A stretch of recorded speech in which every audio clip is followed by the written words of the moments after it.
कैसा ये इश्क है।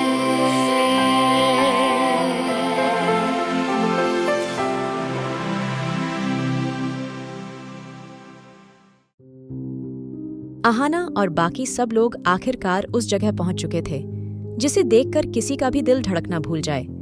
जैसे ही सिया और मानवी की नजर उस शानदार मेंशन पर पड़ी, वो वहीं के वहीं रुक गईं। दोनों की आंखें खुली की खुली रह गईं। ऐसा लग रहा था जैसे किसी फिल्म का सेट हो या किसी सपने की दुनिया में आ गए हों। चारों ओर रोशनी ही रोशनी थी, फूलों की खुशबू हवा में घुली हुई थी और सामने वो मेंशन किसी राजा के महल से कम नहीं लग रहा था। मानवी ने धीरे से सिया की तरफ देखते हुए कहा, सिया, तू पक्की है ना कि हम सही जगह आए हैं? कहीं गलती से स्वर्ग का दरवाजा तो नहीं खुल गया हमारे लिए?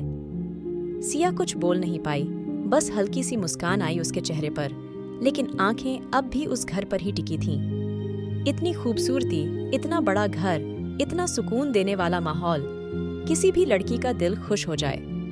उसमें हर तरफ सिक्योरिटी गार्ड्स तैनात थे और उस बड़े से गेट के ऊपर सुनहरे अक्षरों में लिखा था AS's मैंशन। दोनों अभी भी एक ही जगह खड़ी थीं, जैसे जड़ हो गई हो। तब तक अहाना पीछे से आई और थोड़ा झुंझलाकर बोली, अरे कहाँ खो गई हो तुम लोग? यही बाहर खड़े रहने का प्लान है क्या? अंदर भी आओ। रात का वक्त था और पूरा मेंशन जैसे रोशनी से नहा रहा था। हवा में हल्की ठंडक थी और फूलों की महक दिल को छू रही थी। सिया और मानवी का मन कर रहा था कि वहीं बैठ जाएं और कभी वापस न जाएं। ऐसा लग रहा था जैसे पूरी दुनिया की शांति इसी घर के आसपास घूम रही हो। अहाना ने एक बार फिर तेज आवाज में कहा, तुम दोनों को किसी ने हिप्नोटाइज कर दिया है क्या? चलो अंदर, महारानियों।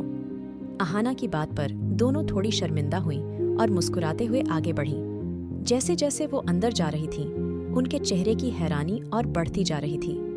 हर कोना, हर सजावट, हर झूमर, हर दीवार, सब कुछ इतना खास था कि जैसे कोई कहानी आंखों के सामने चल रही हो।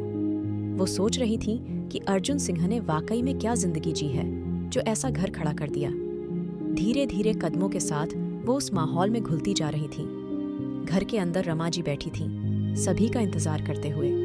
जैसे ही उन्होंने अहाना को आते देखा, उनके चेहरे पर मुस्कान आ गई। लेकिन जब उनकी नजर उस छोटी सी प्यारी सी बच्ची पर पड़ी जो गुलाबी गालों के साथ अहाना का हाथ थामे हुए थी, तो उनके कदम ठहर गए। पहले उन्हें लगा वो बच्ची सिया या मानवी के साथ होगी, लेकिन जब अहाना ने उसका हाथ थाम रखा देखा तो थोड़ी हैरानी उनके चेहरे पर साफ दिखी। उनके मन में कई सवाल उठे, पर उन्होंने कोई सवाल नहीं किया। वो बस धीरे से उठी और प्यार से सबका स्वागत किया। घर के अंदर इस वक्त सिर्फ रमा जी थीं और कुछ नौकर चाकर। रोहित घर पर नहीं था, इसलिए घर में एक सुकून भरी खामोशी थी, ऐसी जो शांति भी दे और हल्का सा सस्पेंस भी। रमा जी ने अहाना से पूछा, बहू, ये प्यारी सी बच्ची कौन है? अहाना ने एक पल को चुप्पी साध ली। नजरें झुकी थीं, लेकिन मन में हलचल थी। उसने धीमे कदमों से रमा जी के पास आकर कहा, माँ, आप पहले बैठिए, मैं सब बताती हूँ। रमा जी थोड़ी हैरान जरूर हुई, लेकिन उनकी आंखों में ममता की चमक थी। वो वही सोफे पर बैठ गईं जहां अक्सर अर्जुन बैठा करता था। अहाना ने सारा किस्सा कह सुनाया। कैसे वो बच्ची उसे मंदिर के पास मिली, कैसे उसकी माँ ने उसे अंतिम सांसों में बच्ची को सौंपा, कैसे वो उसे अनाथालय तक छोड़ने गई लेकिन दिल नहीं माना, कैसे उस मासूम की खामोशी उसकी आत्मा को हिला गई थी। रमा जी पूरे ध्यान से सुनती रहीं, एक शब्द भी नहीं बोली, न ही चेहरा बदला, न ही कोई सवाल। अहाना को डर था कि अब डांट पड़ेगी, शायद गुस्सा आएगा, लेकिन हुआ इसके बिल्कुल उल्टा। रमा जी ने आगे बढ़कर अहाना का हाथ थामा और प्यार से उसके सिर पर हाथ फेरते हुए बोली, तूने आज साबित कर दिया बहू, तू सिर्फ चेहरे से नहीं, दिल से भी उतनी ही सुंदर है। अहाना की आंखें भीग गईं। जिस डर को लेकर वो आई थी, अब वो आंखों से बहकर राहत बन चुका था। उसके होठों पर एक सुकून भरी मुस्कान थी। अब उसे यकीन हो गया था, जो किया वो सही किया। रमा जी ने बच्ची की तरफ देखा, जो अब भी अहाना के दुपट्टे का कोना पकड़े सहमी सी खड़ी थी। आकांक्षा, रमा जी ने नर्म आवाज में पुकारा, लेकिन बच्ची अपनी जगह से हिली नहीं। उसकी मासूम आंखों में डर था और एक अजनबीपन। अहाना झुककर उसके बराबर बैठ गई। उसने उसकी ठंडी उंगलियां थामकर कहा, बेटा, इनको दादी बुलाओ। जैसे मैं आपसे प्यार करती हूँ ना, वैसे ही ये भी करेंगी। बहुत स्वीट है मेरी माँ। शायद अहाना की आवाज़ में ही कोई जादू था। बच्ची की उंगलियां अब दुपट्टे से हटकर अहाना की हथेली में आ टिकीं। धीरे धीरे वो छोटे छोटे कदमों से चलती हुई रमा जी के पास आई और उनके घुटनों के पास बैठ गई। रमा जी ने उसे अपनी गोद में भर लिया, जैसे बरसों से उसे पहचानती हो। तभी मानवी बोल पड़ी, आंटी, आप तो खुद इतनी क्यूट हैं। देखना, ये बच्ची जल्दी आपसे घुल मिल जाएगी। अहाना ने तुरंत मानवी की तरफ घूर कर देखा। उसका चेहरा गुस्से से तमतमा उठा। वो नहीं चाहती थी कि रमा जी को अब भी ये पता चले कि बच्ची अब यहीं रहने वाली है। लेकिन मानवी, वो तो अपने नाम जैसी थी। मानवी, दिल की बात जुबां पर लाने वाली। अब पछताने का कोई फायदा नहीं था। बात मुंह से निकल चुकी थी। लेकिन एक बार फिर रमा जी ने सभी को चौंका दिया। उन्होंने बच्ची की पीठ थपथपाते हुए कहा, बहुत अच्छी बात है बहू, इस घर में एक बच्ची की कमी थी। अब मेरा भी मन लगा रहेगा, वरना अर्जुन के बाद तो सारा घर सुनसान हो गया था। अहाना की आंखें अब भीग चुकी थीं। उसने नम नजरों से रमा जी को देखा, जैसे शुक्रिया कह रही हो, शब्दों के बिना। अहाना ने सिया और मानवी को उनके कमरे दिखवाए। फिर वह खुद अपने कमरे की तरफ बढ़ गई। वो कमरा जहाँ की हर दीवार अर्जुन की यादों से बसी थी। जैसे ही अंदर कदम रखा, उसे वो जानी पहचानी खुशबू आई। अर्जुन की खुशबू, वो महक जो तकिए, अलमारी और हर कोने में छिपी थी। उसका दिल चाहा, काश अर्जुन यहीं हो। अचानक आकर उसे अपनी बाहों में भर ले, कहे, सब ठीक है अहाना, मैं यहीं हूं। लेकिन उसकी कल्पनाओं का ताना बाना टूट गया। सामने अर्जुन खड़ा था, वही डेविल लुक, वही तेज आंखें जैसे उसे भेद रही हों। उसके लब सिले थे, लेकिन उसकी आंखों में सवाल थे। तुमने मुझसे छिपाया अहाना? कमरे की हवा ठंडी पड़ गई। अहाना ने अपनी मुट्ठियां भींच लीं। उसने अर्जुन की आंखों में देखा। वहां नाराजगी थी, लेकिन कहीं गहराई में एक छुपा हुआ दर्द भी था। फाइनली तुम आ गए। अहाना की आवाज जैसे उसके दिल से फूटी थी, धीमी मगर खुशी से भरपूर। उसके लब थरथरा उठे, आंखों में चमक थी। लेकिन जैसे ही उसकी नजर अर्जुन की आंखों से मिली, उसका चेहरा एक पल को सर्द पड़ गया। अर्जुन कुछ नहीं बोला था, लेकिन उसकी आंखों की गहराई में कुछ ऐसा था जो आहना को चुप करा गया। वो धीरे धीरे उसकी ओर बढ़ा। हर कदम जैसे कमरे की हवा को और भारी बना रहा था। आहना का दिल जोर जोर से धड़कने लगा, जैसे उसकी धड़कनें दीवारों से टकरा रही हों। और फिर अर्जुन ने उसकी कमर पकड़कर उसे अपने पास खींच लिया। एक गहरी सांस के साथ सब कुछ ठहर गया। आहना के गाल गर्म हो गए थे। उसकी पलकों ने खुद ब खुद नजरें नीची कर लीं। वो, आप आ गए, मुझे पता भी नहीं चला। उसकी आवाज फुसफुसाहट सी निकली, लेकिन अर्जुन चुप रहा। जवाब में उसने अपना हाथ बढ़ाया और आहना के चेहरे पर झूलते बालों को हल्के से कानों के पीछे सरका दिया। उसके स्पर्श में वो जादू था जिसे आहना ने महीनों से तरसा था। तो कोई मुझे याद कर रहा था? अर्जुन की आवाज में शरारत थी, पर आंखों में वही पुराना डेविल लुक। आहना ने शर्माते हुए कहा, नहीं तो। लेकिन जवाब के साथ ही अर्जुन ने उसकी कमर को और कसकर पकड़ लिया। उसके होंठ अब आहना के कान के करीब थे। उसकी सांसें आहना की गर्दन को छू रही थीं। तुम्हें कितनी बार समझाया है बीवी, झूठ बोलने वालों से मुझे नफरत है। I hate those people. उसके लहजे में धमकी नहीं, बल्कि हक था। एक ऐसा हक जो सिर्फ अर्जुन का था। आहना की पलकें थरथराने लगीं। उसने हौले से आंखें उठाईं। सामने अर्जुन था, उसका अपना अर्जुन। अर्जुन ने धीरे से अपना हाथ उसकी गर्दन की ओर बढ़ाया। उंगलियों का वो स्पर्श जैसे हर नस को झंझना गया हो। फासला अब कुछ नहीं था। जब अर्जुन ने उसके होंठ छुए तो कुछ नहीं हुआ, ना कोई गर्माहट, ना वो एहसास। आहना ने आंखें खोलीं। सामने सिर्फ एक खाली कमरा था। नहीं, उसके होंठों से बस ये एक शब्द निकला। उसकी आंखों से बहते आंसू उसकी रूह को भी गीला कर गए। उसने कांपते हाथों से अपने आंसू पोंछे और बहुत धीमे से कहा, प्लीज जल्दी आ जाओ। डेविल, ये नाम उसने लगभग फुसफुसाकर कहा था। डेविल, वही नाम जो उसके लिए अब सिर्फ एक इमोशन बन चुका था। वो अपना हैंडबैग बेड पर फेंकती है, कुछ कपड़े उठाती है और वॉशरूम में चली जाती है। करीब 5 मिनट बाद जब वो बाहर आई, उसके गीले बाल उसकी पीठ पर बह रहे थे।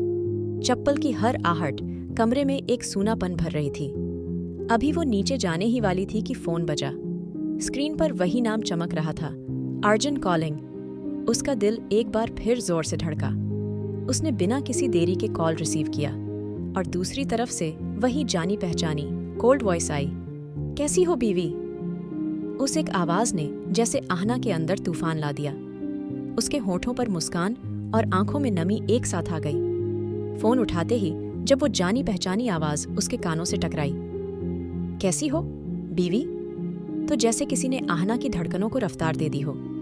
वो आवाज, वही आवाज जिसे सुनने के लिए वो महीनों से तड़प रही थी। लेकिन फिर भी उसने खुद को नॉर्मल रखने की कोशिश की। जी मैं ठीक हूं। उसकी आवाज कांप रही थी, पर वो उसे थामे हुई थी। अर्जुन की मुस्कुराहट भरी आवाज फिर उभरी। मैंने पूछा, कैसी हो बीवी?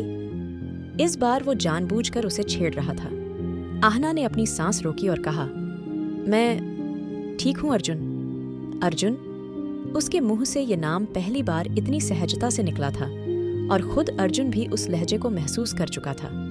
अगली ही पल अर्जुन की आवाज सीरियस हो गई। ये तुम किसे किस कर रही थी? रूम में तो कोई नहीं था। ये सुनते ही आहना की सांस जैसे अटक गई। उसकी आंखें फैल गईं। क्या? इसका मतलब अर्जुन मुझे देख रहा था? उसके हाथ से फोन गिरते गिरते बचा। नहीं, मैं तो बस नया परफ्यूम लिया था। उसकी खुशबू को हवा में महसूस कर रही थी बस।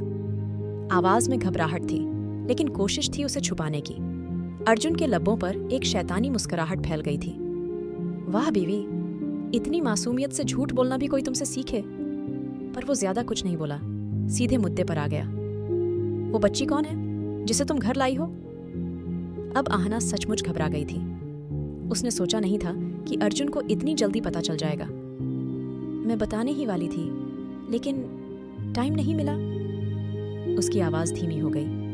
टाइम नहीं मिला? अर्जुन की आवाज अब तेज थी।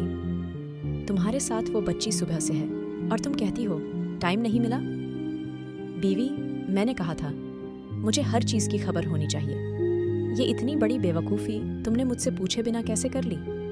लेकिन इस बार आहना झुकी नहीं। उसने गहरी सांस ली और सीधे बोली, ठीक है, आप मुझे सजा देना चाहते हैं तो दीजिए, मैं तैयार हूं। आप मुझे मार भी देंगे तो सह लूंगी। लेकिन अर्जुन, उसकी आवाज अब कांप रही थी, मगर उसमें एक जुनून था, एक सच्चाई थी। उस बच्ची को मेरी जरूरत है। मैं किसी के सामने नहीं झुकूंगी। वो मेरी जिम्मेदारी है, नहीं मेरा जुनून है। और एक डॉक्टर अपने जुनून और फर्ज से पीछे नहीं हटता। इस बार अर्जुन खामोश हो गया। सन्नाटा दोनों ओर फैल गया। उसकी उंगलियां फोन पर कस गईं। उसकी सांस गहरी हो गई, क्योंकि आज पहली बार आहना ने अर्जुन को चुप करा दिया था।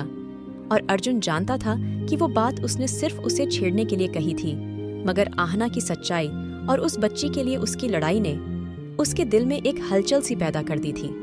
थोड़ी देर की खामोशी के बाद अर्जुन की डेविल वॉइस दोबारा उभरी। मिसेज आहना अर्जुन सिंह। उसका टोन सख्त था, लेकिन उसमें एक इज्जत छिपी थी। ये जिद तुम्हारी मैंने मान ली, लेकिन एक बात ध्यान रखना, अब उस बच्ची से जुड़ा कोई भी आदमी, कोई भी अगर तुम्हारे आसपास आया तो मैं उसे बर्बाद कर दूंगा, क्योंकि अब वो सिर्फ तुम्हारी नहीं, मेरी भी जिम्मेदारी है। आहना के दिल में जैसे एक लहर सी उठी। कुछ देर पहले की अर्जुन की वो सख्त आवाज, और अब उसका नाम लेकर उससे अपनी कमी बयां करना। Arjun, I miss you, please जल्दी आ जाओ। ये कहने के बाद उसने अर्जुन का जवाब सुने बिना ही कॉल काट दी। उधर अर्जुन ने फोन देखा, फिर जैसे होठों पर एक खास सी मुस्कुराहट आ गई। पहली बार किसी ने अर्जुन सिंह का फोन काटा है। पर हैरानी की बात ये नहीं थी। हैरानी ये थी कि उसे गुस्सा नहीं आया। नीली आंखों में एक कोल्ड लेकिन इंटेंस लुक के साथ वो बुदबुदाया, आई एम कमिंग सून बीवी। इधर आहना का दिल तेजी से धड़क रहा था। क्या मैंने कुछ गलत कह दिया? कहीं अर्जुन मुझसे नाराज तो नहीं हो जाएगा? लेकिन अगले ही पल उसने खुद से कहा, नहीं, अपने दिल की बात कहना कोई गुनाह नहीं है।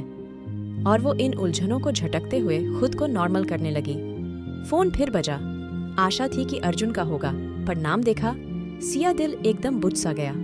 वो दुपट्टा संभालते हुए नीचे आई तो देखा सब लोग उसी का इंतजार कर रहे थे।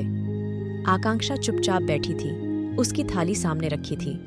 आहना एकदम तेजी से आगे बढ़ी, थाली सरकाई और बुलंद आवाज में कहा, मीना दीदी। मीना भागती हुई आई। जी मैम, क्या हुआ? आहना ने प्यार से मुस्कुराकर कहा, ये बच्ची आकांक्षा, अब से इसकी केयर आपकी जिम्मेदारी है। और हाँ, इसको ये खाना नहीं खाना है, बस हेल्दी फूड मिलेगा इसे। आकांक्षा ने पहली बार अपनी आवाज में कुछ कहा। नो, मैं यही खाऊंगी। आहना अब डॉक्टर मोड में आ चुकी थी। नहीं, आप ये नहीं खाएंगी। डॉक्टर की बात नहीं मानेंगी तो बीमार रहेंगी। रमा जी ने हल्के से कहा, अरे बेटा, आज तो खाने दे बच्ची को, फिर अपना डॉक्टर वाला रूल लाना। पर आहना ने तुरंत कहा, मां जी, आप जानती हैं ना, अगर अभी ढील दी तो आगे चलकर यही नुकसान देगा। अभी आपको आकांक्षा को एक पेशेंट समझना होगा और मुझे को-ऑन परेड करना होगा। मानवी मुस्कुरा के बोली, लो भाई, अब फंस गई हो बच्ची डॉक्टर आहना के चुंगल में। सबके चेहरे पर हंसी छा गई। तभी रोहित अंदर आया।